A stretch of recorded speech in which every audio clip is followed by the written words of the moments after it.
आशिकों, दुनिया की पहली सीएनजी बाइक का अगर आपको कोई अच्छे से रिव्यू दे सकता है तो भाई वो ये इंसान है, क्योंकि इसने इस बाइक को अच्छे से ठोक बीट के बजाया है, लंबा चलाया है। ये है भाई संकेत भाई। संकेत भाई, आपका स्वागत है चैनल के अंदर। बिल्कुल सभी भाइयों को नमस्ते। और जैसा कि भाई ने बताया कि ठोक पीट के चलाया, बिल्कुल राइट बात है, क्योंकि मैंने इसको ना हर एक तरीके से यूज़ करा है। रफ भी, टफ भी, चाहे ऊबड़ खाबड़ जगह हो, चाहे खड्डे हो, चाहे पहाड़ हो, मतलब ऐसा कोई जगह नहीं है जहाँ मैं इसको लेकर नहीं गया हूँ।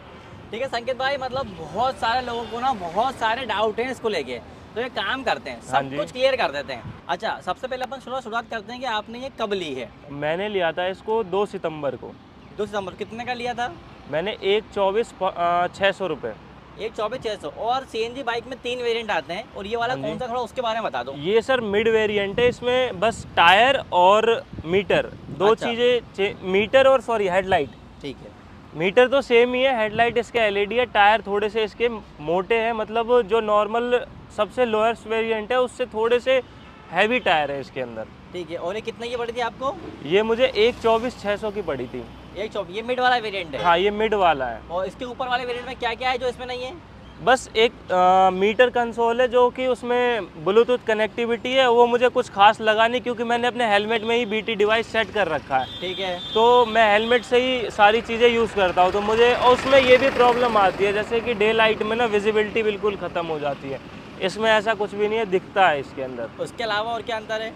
उसके अलावा इसके अंदर एक स्विच नहीं है जो कि हम कॉल पिक कर सकते हैं, बाकी तो सब सेम है। हाँ, डिस्क ब्रेक भी एक मतलब चेंज है। डिस्क ब्रेक यदि इसमें आप लेते हो तो वो भी एक माइनस पॉइंट है, क्योंकि बाइक इतनी भारी है ना, बार बार आप उसका ना डिस्क पैड ही चेंज करवाते रहोगे, क्योंकि बाइक बहुत बहुत हैवी है। 150 किलो वजन है बाइक का। आप जब भी ब्रेक लगाओगे तो 150 प्लस आपका वेट, दोनों का वेट लगेगा उस डिस्क पे।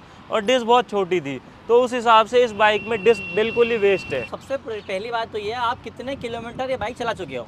सर मैंने इसको चला दिया है, बिल्कुल आप बंदों को देख भी सकते हैं। मैं एक बार फिर भी ऑन कर देता हूँ। मैंने इसको चला दिया 5798 किलोमीटर, जो कि मैंने सीएनजी प्लस पेट्रोल दोनों पे चलाया। यदि हम सीएनजी और पेट्रोल की बात करें तो ये सीएनजी पे भी है। और ये फिर आप यदि इसको स्विच करते हैं तो एक प्रॉब्लम और आती है, जब हम इसको ऑन ऑफ करते हैं जब ये स्विच होता है। अब ये पेट्रोल पे स्विच हुआ है, तो ये रेस देने पे नहीं होता है? नहीं होता है रेस देने पे। तो ये आपकी बाइक में दिक्कत आ रही है? नहीं, ये मेरी बाइक में दिक्कत नहीं है। इसके अंदर ना मतलब थोड़ा सा टाइम गैपिंग है, मतलब कि कुछ सेकंड बाद वो स्विच हो जाता है। आई थिंक 5 to 10 सेकंड के बाद। अब अपन बात करते हैं अच्छी और बुरी चीज़ के बारे में। सबसे पहले बता दो कि अच्छी चीज़ क्या क्या है। सर अच्छी ये है इसके अंदर कि कोई भी आप 100 सीसी की बाइक लेते हो ना, कंपनी क्लेम करती है 90 का, बट आप यदि कोई कंपनी तो 115 का भी माइलेज क्लेम करती है, जो पेट्रोल वेरिएंट आते हैं 100 सीसी में। लेकिन आप उसे चलाओगे तो 60 और 70 के बीच तक ही देती है। लेकिन वो आप जब थोड़ा सा हैवी मतलब कि रेस दे करके चलाओगे 80-90 के स्पीड में, तो 50 का भी नहीं देती माइलेज। लेकिन यहाँ पे यदि आप 80-90 के स्पीड में चला रहे हो तो 80 से 90 का माइलेज ये निकाल रही है अभी। ठीक है, पहली अच्छी चीज़ हो गई, माइलेज अच्छा है। हाँ। दूसरी चीज़ यदि आप धीरे चलाते हो नॉर्मल 50-60 की स्पीड में, तो आपको 100 तक का माइलेज दे देगी आराम से। ठीक है, और तीसरी इसके अंदर ये है कि कहीं भी मतलब खड्डे वगैरह में या फिर जिग-जैग वाले इलाके में फील नहीं आता कि मैं एक 100 सीसी की बाइक पे बैठा हूँ। ऐसा लगता है कि मैं 150 सीसी की बाइक पे हूँ, क्योंकि इसके जो टायर हैं वो थोड़े मोटे हैं और चलता है ना हैवी वेट की वजह से रोड पे ना इसका पकड़ अच्छा है। पैसे जो है मेरे पहले ज़्यादा खर्च होते थे पेट्रोल में, 20,000 रुपये अराउंड मैंने इतने ही किलोमीटर में 20,000 से ऊपर खर्च कर दिए थे पेट्रोल में, और सर्विसिंग में उससे ज़्यादा ही, मतलब 30-40 हज़ार के लमसम। सर्विसिंग की आपने बात करी तो यहाँ थोड़ा बता दो कि आपने कितनी सर्विस करा ली है इसकी? सर मैंने 2 सर्विस कराई थी। तो जो मैंने 125 सीसी की पहले वाली बाइक में 30,000 रुपये तक खर्च कर दिया था 6,000 किलोमीटर में। लेकिन यहाँ पे मेरा मुश्किल से मुश्किल 7 से 8,000 रुपये खर्च हुआ है। सीएनजी, पेट्रोल, सर्विस, सारा चीज़ उसी के अंदर इंक्लूडेड है। और कितने किलोमीटर सर्विस होती है इसकी? सर इसकी सर्विस पहली हुई थी मेरी 700 पे, जो कि 863 रुपये की सर्विस हुई थी। ठीक है। दूसरी सर्विस पे मेरे को 763 रुपये लगे, इसलिए लगे क्योंकि मैंने ना इसका चैन जो स्प्रे होता है ना, उसका पूरा डिब्बा ही ख़रीद लिया था। तो कुछ 500 रुपये का आता है, उसको आप 10 बार यूज़ कर सकते हो। तो इस वजह से वो 200 रुपये माइनस हो जाते हैं। तो 763 रुपये की दूसरी सर्विस हुई है इसकी। सीएनजी टैंक के बारे में सर्विस सेंटर वाले क्या बोलते हैं, कब चेंज कराना होगा, कब सर्विस होगी, थोड़ा खोल के दिखाई दो कहाँ पे लगा है और क्या क्या है उसमें बता दो थोड़ा सा। कई बार तो कंपनी वाले ये कहते हैं जी टेस्टिंग होगा, टेस्टिंग में यदि कोई दिक्कत आई तो थोड़ा बहुत ही खर्चा आएगा आपका। अच्छा, ये टैंक लगा हुआ है हाँ इसका? जी, ये इसका टैंक लगा हुआ है।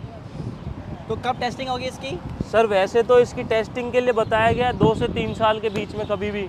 ठीक है। अब 2 से 3 साल के बीच में यदि इसकी टेस्टिंग की बात करूँ तो पहले इसका टेस्ट होगा, यदि टेस्ट में ये फेल हो गया तो सर जैसा कि आप देख रहे हैं 8/8/2024, तो ये 3 साल के बाद जो है हमें टेस्ट करवाना होता है। तो 3 साल के बाद जब हम टेस्ट करवाएंगे तो हो सकता है कि मतलब कुछ दिक्कत भी आए तो वो अपने आप ही फुलफ़िल करके उसको दे देंगे। उसका जो भी एक्स्ट्रा चार्जेस लगेगा 3-4 हज़ार रुपये का अराउंड, ज़्यादा कॉस्ट नहीं है। तो कोई भी उसको लेकर के मतलब डिमोटिवेट ना हो इस चीज़ को लेकर के।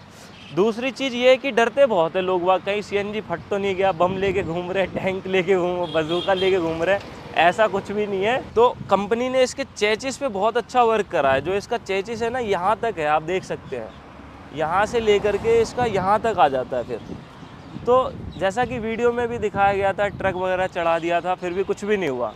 गलत तो नहीं कह रहा मैं सर? सही है। तो ऐसा कुछ भी नहीं है। यदि कुछ होना भी होगा ना तो फिर आप नॉर्मल बाइक में पेट्रोल टैंक है वो भी फट के ब्लास्ट हो सकता है, आग लग सकती है। तो इस चीज़ को लेके डिमोटिवेट ना हो। 1.5 लीटर कोई ज़्यादा नहीं है, मैं तो कभी बार 1 ही लीटर भरा के चल देता हूँ, टाइम ही नहीं है इतना। अच्छा, सबसे लंबा आपने एक ही बार में कितना चलाया है इसे? सबसे लंबा सर मैंने इसको 300 से प्लस चलाया है।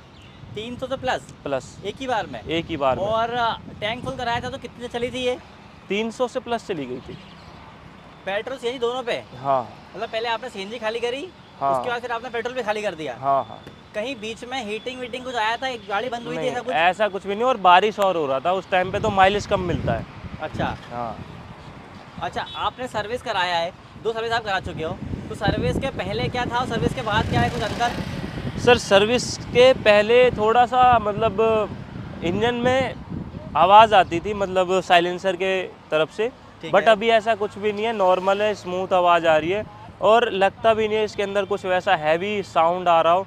और जैसा कि आप बता रहे हो 200-300, तो मैंने इसको कंटिन्यू 600 किलोमीटर तक चलाया हूँ, लेकिन जब मैं फर्स्ट टाइम इसको 300 किलोमीटर चलाया था। नहीं, 600 जैसे आपने चलाया, हाँ हाँ, तो आप क्या करते हो, आपने सीएनजी फुल करा लिया, पेट्रोल पे फुल करा लिया, मतलब 2 किलो सीएनजी और 2 लीटर पेट्रोल। हाँ हाँ। तो एक बार में इसमें कितना कितना सीएनजी आता है वो बताओ थोड़ा सा एक बार। सर यदि आप एक बार में फिल कराएंगे तो 1 किलो 600-700 ग्राम आएगा। ठीक है। उसके बाद फिर थोड़ा देर चला करके इसको फिर से किसी सीएनजी टैंक पे आप जाके फुल कराएंगे तो फुल हो जाता है। अच्छा। तो 2 किलो आ जाता है। ये चीज़ मैंने एक्सपेरिमेंट करा है, बट वो सक्सेसफुल हो गया इसके ऊपर। ठीक है। 200 का प्रेशर रहता है हर किसी पंप पे, 200 का ही इसके अंदर, मतलब 2 kg है तो 200 प्रेशर आएगा इसके अंदर। तो ये चीज़ इसके अंदर भी मीटर में भी दिख जाता है। तो ये मुझे लगा नहीं था कि ऐसा कुछ पॉसिबल हो सकता है, बट ये हो गया पॉसिबल। इसके एक माइनस पॉइंट है, इधर आ जाइए थोड़ा सा सर, ये गर्म हो जाता है बहुत ज़्यादा, और ये गर्म होने की वजह से ना ब्रेक लगाने से ये टूट के हट गया था मेरा एक। अच्छा। हाँ, ये टूट के गिर गया था। मतलब वो आग जैसे कहते हैं, लोहे को आग में पका दोगे तो उस पर हथौड़ कुछ भी मारोगे तो टूट के गिर जाएगा, ऐसा कुछ हो गया था इसके साथ। और इंजन के गर्म होने का लोग बहुत बोलते हैं, इसका वो बताओ थोड़ा, कि इंजन गर्म? इंजन गर्म नहीं हुआ, नीचे साइलेंसर है। हाँ। तो साइलेंसर तो गर्म होता ही होता है। हाँ। तो साइलेंसर की वजह से ये गर्म हो गया था। मतलब आपका जो बोल रहा हूँ, ये वाला जो नट है ये टूट के गिर गया था, टूट के गिर गया था ये। ठीक है। और ब्रेकिंग वगैरह कैसी है इसकी? सर ब्रेकिंग 150 किलो का बाइक है, 100 किलो का मैं खुद हूँ तो ब्रेकिंग मेरे लिए तो समझ लो कि उतना कुछ खास नहीं है। आराम से चलाता हूँ मैं इसको, तेज़ चलाऊँगा तो ये मुझे ले डूबेगी। अच्छा, अब अपन थोड़ी सी नेगेटिव बातें कर लेते हैं, क्योंकि जाहिर सी बात है आपने ऑलमोस्ट 6000 किलोमीटर चलाया है। हाँ। तो कुछ नेगेटिव चीज़ भी होंगी। बिल्कुल। तो स्पेसिफिक में वो बता दो लोगों को क्या क्या नेगेटिव है जो उनको माइंड में रखना है व्हीकल को लेने से पहले। जी, कोई ये सोच रहा हो कि 108 का माइलेज देगी, तो बिल्कुल नहीं देगी। माइलेज ही आपको, यदि आप सिटी में चला रहे हो तो 100 रुपये में 100 ही किलोमीटर जाएगा, मतलब कि 75 रुपये का लीटर आपका, मतलब 70-80 का माइलेज देने वाला है। और 1 किलो सीएनजी कितने का आता है वो बताओ थोड़ा सा। 75 रुपये का 1 किलो सीएनजी आ जाता है। दिल्ली में, गुड़गांव में 79 के समथिंग है, और फरीदाबाद में 85 है, फिर नोएडा में भी 79 के समथिंग। और ये कितना चल जाता है 1 किलो सीएनजी मोटा मोटा आपके हिसाब से? 1 किलो सीएनजी में ये चल जाता है आपका 70 से 80 किलोमीटर। ठीक है।